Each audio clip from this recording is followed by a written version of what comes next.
Good evening, ladies and gentlemen, and welcome back to the channel.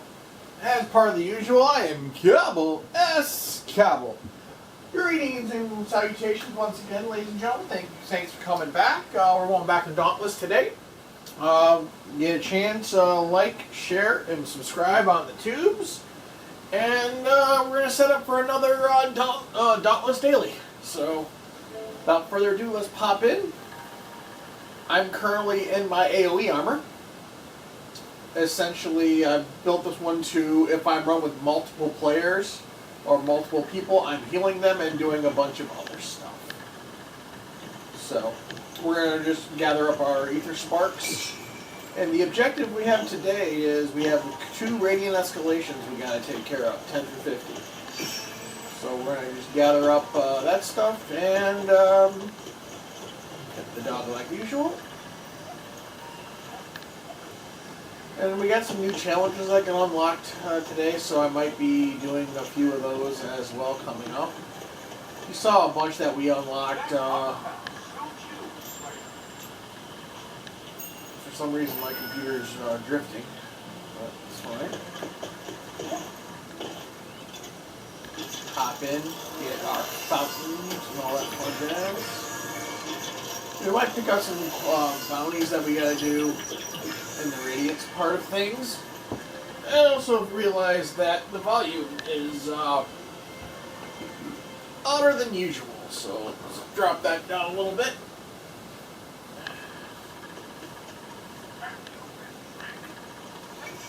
So as usual, but yeah, this is with the Warpike, with just a different one of the skins I have on there.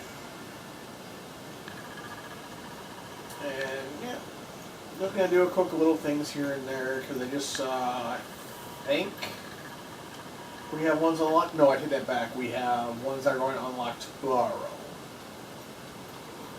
So we'll probably just hop on, do some dailies, and get back to the way of things. But we're going to Radiance, and Radiance is always a very interesting. The Chronovore is a pain in the ass. If you're solo and not prepared for it. His AoE effects is just brutal. Like, he will take you from full health down to 0 in microseconds. And he will make it very hard to maneuver because his whole bag is to literally keep giving you areas where you're getting trapped in shields and still taking damage. So, but with this build, I have a quick little build on here. I have an auto shield. Essentially, I will for over a time period, I'll gain infinite shields for blocking or something like that, to the point where I will automatically avoid the next shot that will deflect. You'll see that happen a lot. Our normal break damage, our cascade to get all our bonuses, galvanize for giving us the higher our shields are, the more damage output we have. Guardian allows me to give shields to other slayers within a radius of me, and then medic, which allows me to revive other people that are down quicker, and then give them protection to essentially give them enough window time that they're able to go heal or do what needs to be done. I myself have a specific shield equipment modification that's pretty nifty. This prismatic glare, essentially, after if my health drops down to 0, I prisma shield myself and make me immune to damage coming in.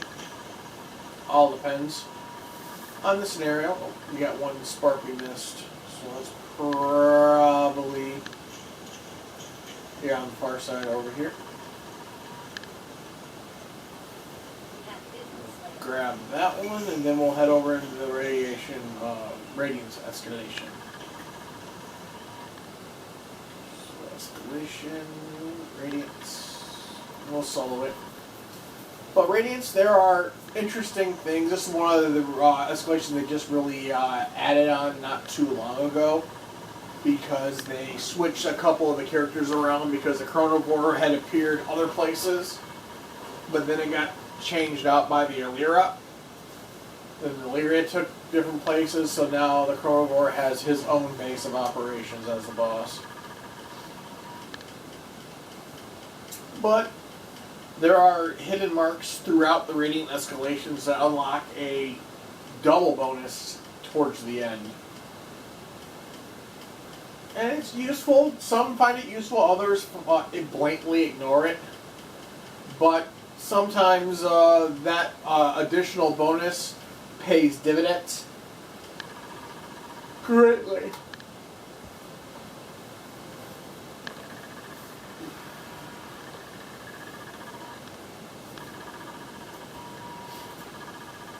Well, we're probably going to do some, we got some work to do in Minecraft today, so we'll probably do it off. I have one more day of work, and then I'm off for 2 days. So we'll probably put something together, get some people together, and maybe do something. I'm not sure yet, but we'll see how it goes. But essentially, the legendary ability I have for this particular weapon is I can pretty much, if everybody falls on it, if everybody goes down, I can instantly revive everybody. Which is quite useful. Especially in an escalation. Like, say for example, everybody goes down, I can just hit it, and everybody miraculously heals. Revives and starts absorbing and gaining energy.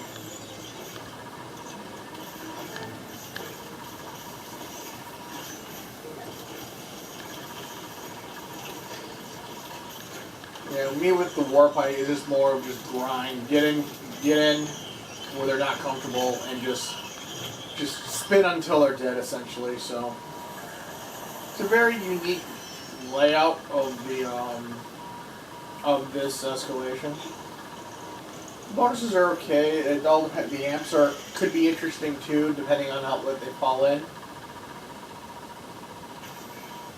Like there's particular ones that if you're doing wound damage, you can get a lot of wound damage on this one. But as you see this symbol right here, this is square. In this world, there is 4 symbols that will unlock another one. Are we running a Rage Nasher? Probably. This is going to be fun. But at least it's not heroic. But yeah, so you're doing a lot of leapy leaps around the area. Some of them that have island abilities that will come into play, like there are in section 3. So the second one is right there. It's an M. That's the sideways M. So we got square and M. Let's take out this Illyria first. And we completely whiff on the Ice Lance. Fantastic. Wow, I suck at that lance. And we got caught in a trap.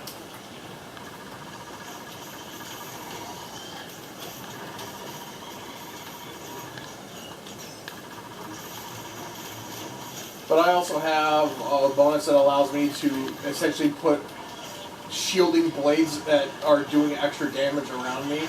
So on top of me doing getting inside and doing damage, when I have the blade spinning, they're also doing non-stop damage all the time. So it's very nice and useful.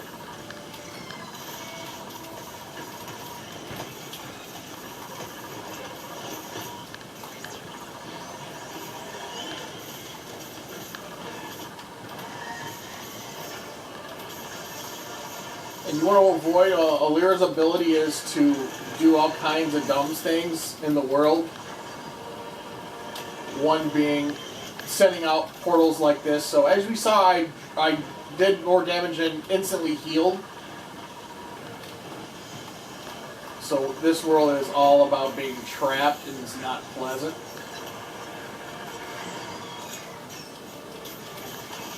I guess she fell and took too much damage and died, so I guess that works. But yeah, eventually the faster the blades spin, the ones you see are floating around me, the more damage when they explode they do. So it's pretty useful, especially when you are in close quarters.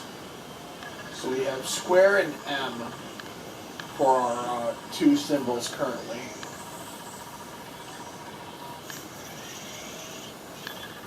So this is entirely built just to keep going as much as you get knocked down and get obliterated and you get up. And Renzakiri, okay. So a lot of people hate this particular behemoth because it's a pain in the ass, and grounded pounders like myself have very big issues with it because it's literally flying. You can't do much of shit about it. But these are with the island bonus I was telling you about. That actually launches out a beam that will do damage to the enemy very nicely. We've got deflective shields too. Yeah, so you saw that little deflection that happened. My shields, my deflection bonus popped up, so I was able to pull that out. But Renzakiri is, you literally have to strike his tail because it's the only way you can reach him unless you're using range or throwing stuff at him. At them, I should say. He likes to throw things. His other half, the fire variant on him, is even more not pleasant.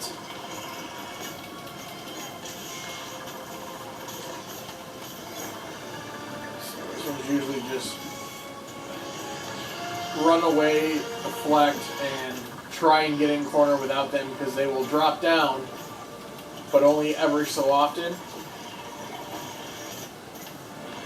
And then the only time we can reach, do damage to him is he's on the ground. But luckily, when you break parts off of him, he'll drop, so you'll be able to get more melee-style attacks on him.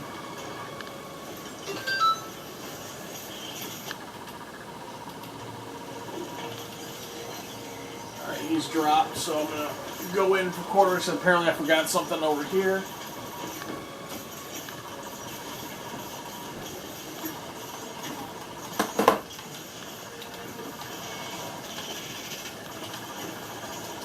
Yeah, he likes to do his body slams. That's annoying but predictable.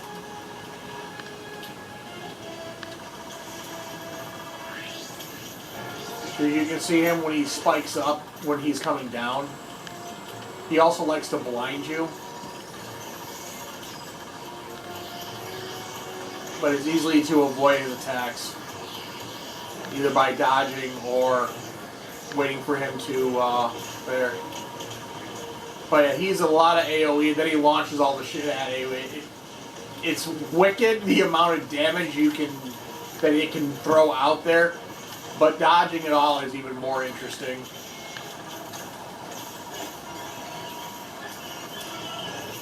He's done.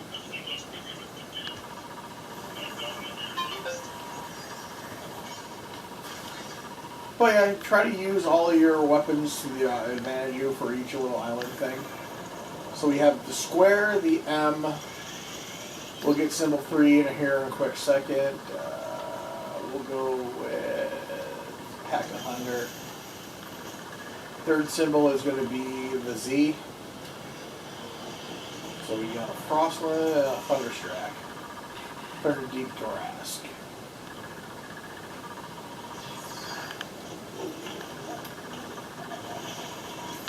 You see that little purple icon on me that tells me that my deflection bonus is opportune and just got used up.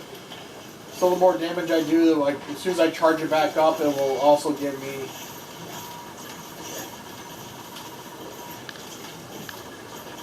it juices up really quick.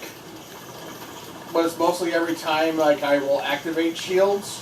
Like when I use my secondary ability to give me shields is when it will increase my shield output. So if you can essentially do a to help you cycle through your secondary your lantern abilities, that will allow you to speed up and get more shields quicker with that time dodge. Got a frost wearing on my tail. Ow. Just as I was going to strike, I decided to say hello. I got the frost again. But yeah, the more enemies that I'm facing, the better this armor build. Because it will literally make, like, the more enemies that I attack, the better. Because the more shields will get used up, more activated. And the more other people I run with will be healed or give a higher probability of not dying. But it's a very balanced build. A lot of self-help, a lot of res, a lot of essentially being the cleric of the party. Like this one will heal people, it will keep people alive. Anybody that's close to me that's taking damage, if they're within my range, they will get an automatic shield up to, I think, 600.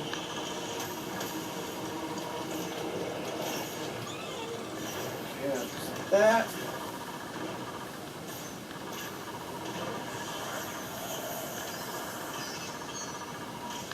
So we'll get the last one, which is the triangle. We have 4 symbols.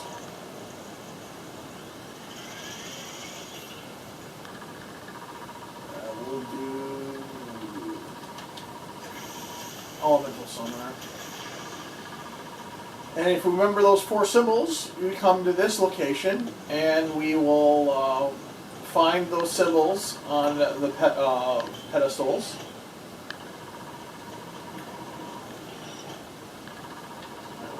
We have square over here, the closed square. And then we have the M. Now, if you're looking for lore, it's hiding behind this sand trap. There is a piece of lore. But after you get the symbols correctly, you get to build, summon this amp. That gives you an additional one. So they give you a lot of boosts to try and make it less problematic for this particular boss fight. He likes to teleport, he likes to tail whip, he likes to do a bunch of dumb things that become problematic when you're trying to synchronize target.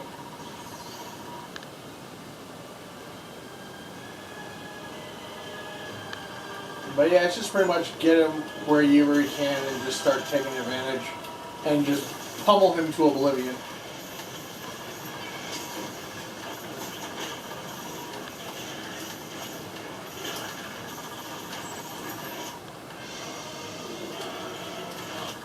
Ow. Beams. 8 beams. Of course, the refrigerator wants to start uploading. I thought I had plenty of time this time to record without my refrigerator doing a thing. But apparently not. But it's fine, so we'll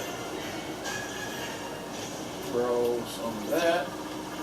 He likes to teleport, and then this becomes a problematic. He sends out a whole bunch of shields that don't really help, that will essentially freeze you in place, so then when he does this AoE effect, it does massive amounts of damage and you can't dodge it.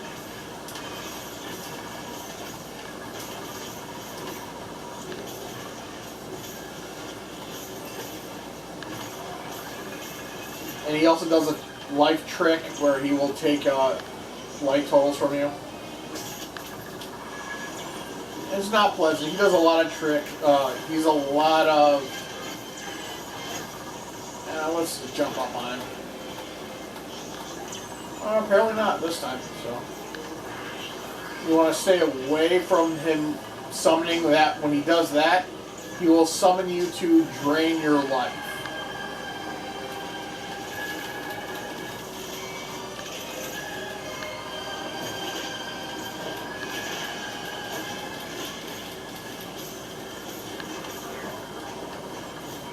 Got his tail.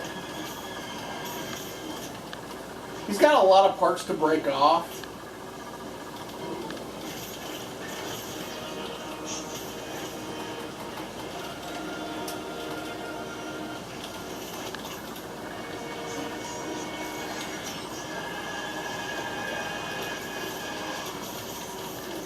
that will freeze you in place just so when he will do his spirit bomb-like weapon.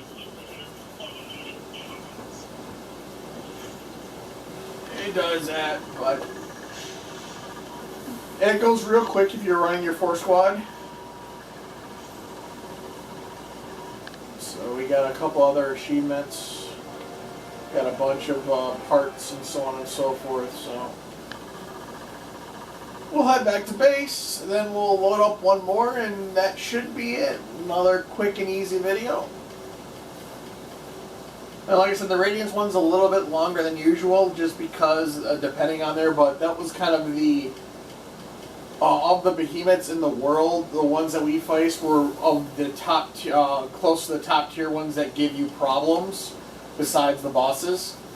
So, like the Alira itself is problematic with all of the circles that it summons. It could wipe out a squad pretty simple and just keep bouncing them back like a pinball in a pinball machine. The Renzakiri, if you don't have range, you've got to sit there and hopefully catch them when they start body slamming down. Is a real way to get the most damage on them. Or if you like, guns would be great against Renzakiri, because you can just sit at range and just pop off rounds. So we'll just do this one really quick.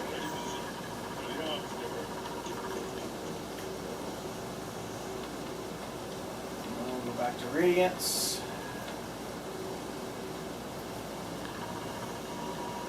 I'm not going to worry about the boosts this time because I really don't need them with this build. So that's more of helping out your entire party, getting all those additional boosts and the amps.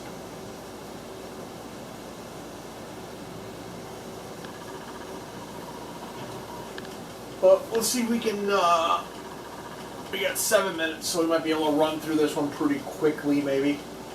All depends on what behemoths they're going to throw at us.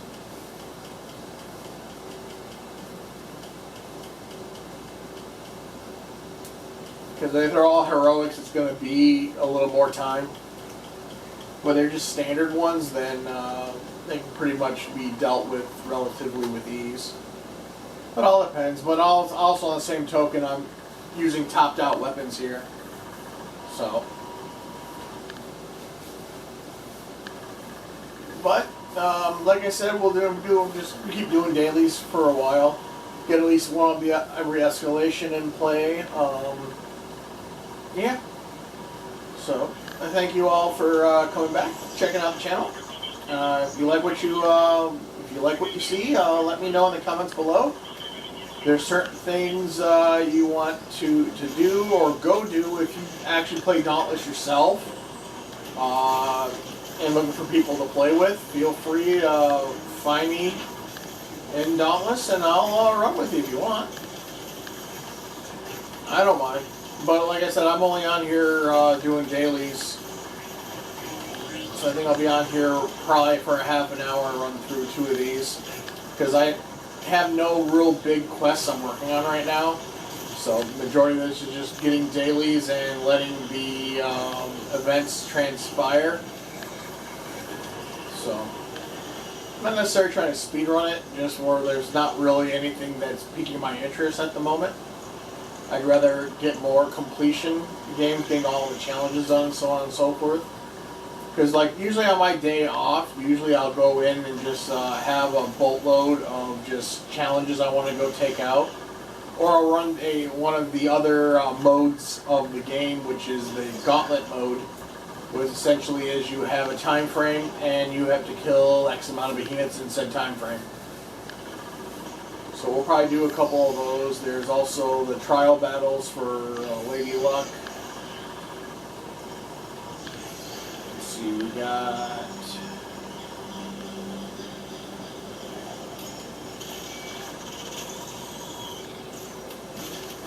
Fenroar. We got a knocker back.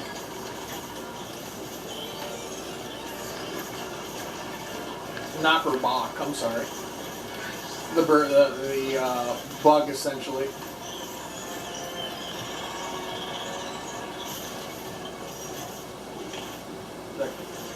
The Carabac. I'm sorry, I can't speak, so it's Carabac.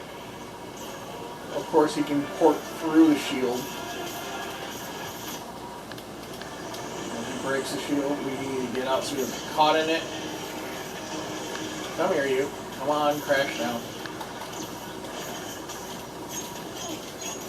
We've been fighting a lot of thin roars in this last couple escalations, but you can essentially, depending on which one you run, you can possibly run into every type of behemoth. It all depends on the environment they want to.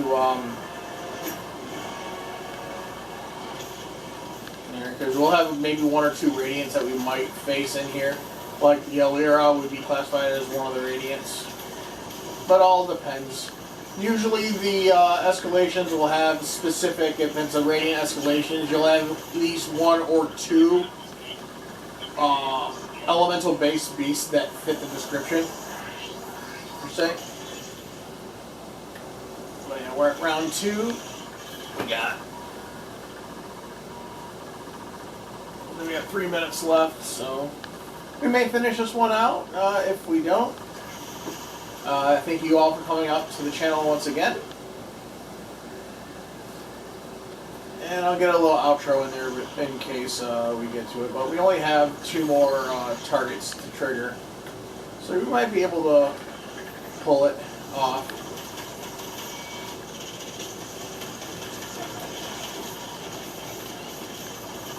I think this is actually a heroic quail shot. He's got the defensive shields on there too, so that always acts. Gives them more defense.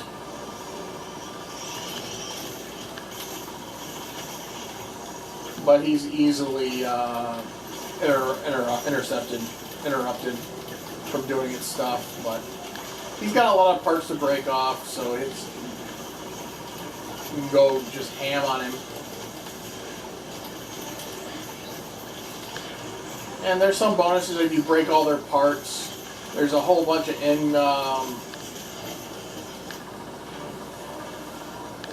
in-game quests. It's like, oh, you get certain items if you break X amount of parts off, X amount from particular insert behemoth work. So, lantern summoner. So, Nazaga and a Fenlanx. Let's see if we can top this off. We'll see how much time we got left after this fight, which I think we're getting really close to time.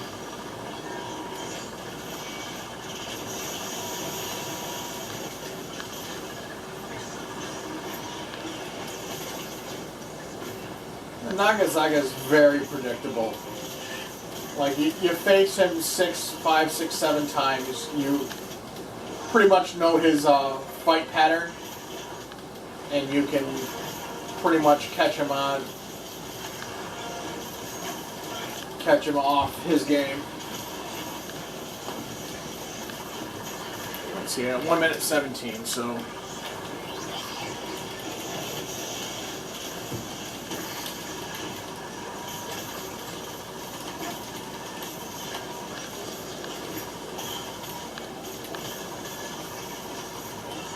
Yeah. Fire damage is, being fireproof is gratefully helpful.